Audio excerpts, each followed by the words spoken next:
Hey there everyone, Hitesh here and welcome to this new section. And I'll give you on that we have studied a whole lot of theory. But that was interesting. Yeah, I know that. If you found that interesting, let me know in the comments section as well. So it was all interesting, but I know you are craving for some more projects to have more fun with JavaScript, and that's what is going to be served in this new section. So before we go ahead and move further, I would like to open these up and we'll show you some of the exercise files so that we can discuss them, and then we're going to talk about the JavaScript-ish part of that. So I got a new project for you, which is project 3, and I'm going to zip it up as well. So let me go ahead and compress the project so that this is going to be the starter project for you. And I'm going to go ahead and drag and drop this one into this fresh VS Code instance. And what we're going to do is expand this up. First and foremost, let's open this up using the live server. Okay, come on, there we go. So this is what we got as a basic project. Simply learn code online, the JavaScript course, which is free, but let's just say it is $2.1. And then we got a simple button that says sort courses. That's it, that's what we got. We will be adding more stuff, but first it's important that we understand some behind the scene. Now, using the DOM, you will be manipulating a whole lot of things through the core JavaScript or through some frameworks as well, or maybe libraries. But these code essential knowledge is going to help you a lot in the future. So it's important that we understand how we call the HTML and what elements are there. The terminology is going to be super important. Okay.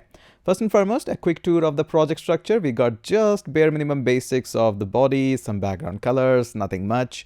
In the JavaScript, it's 100% empty. We'll be writing it right from the fresh.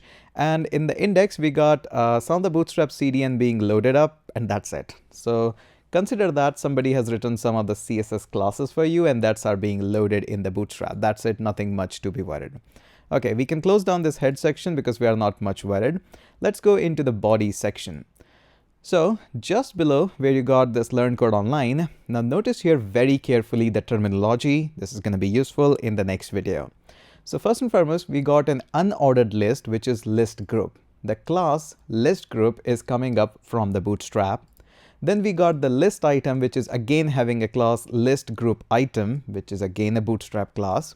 We added a text to JavaScript. Then we added a span, which has a class of float right, yes, from Bootstrap, and then we added some of the price. So this is entirely an unordered list having one list item inside this, and this is what we are able to see up here. The list items, and we are having this one. Surely, in order you want to see more visualization of it, you can go ahead and make a copy of this couple of times and try to save it and see how this is going to look like. So this is how it looks like when you have multiple of them.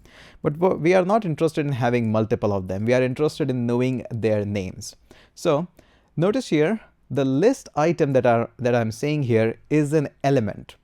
In the world of HTML, anything which is starting with these pointy things, the diamond brackets, this is known as an element. And we are creating an element list item.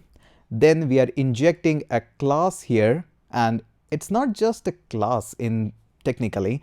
You can add more classes up here. This is how the JavaScript works.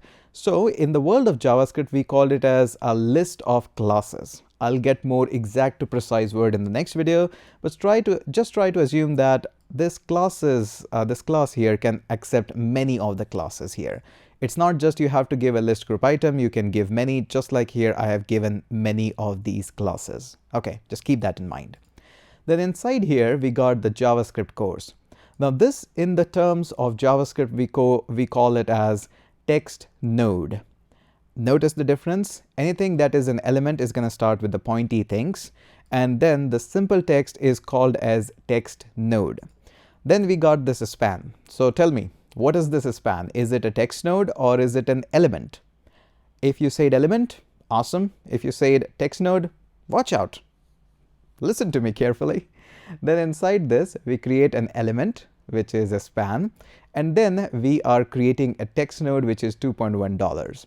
And this at first might look, hey, this is very obvious, but no, the naming is pretty important for you to understand the rest of the things.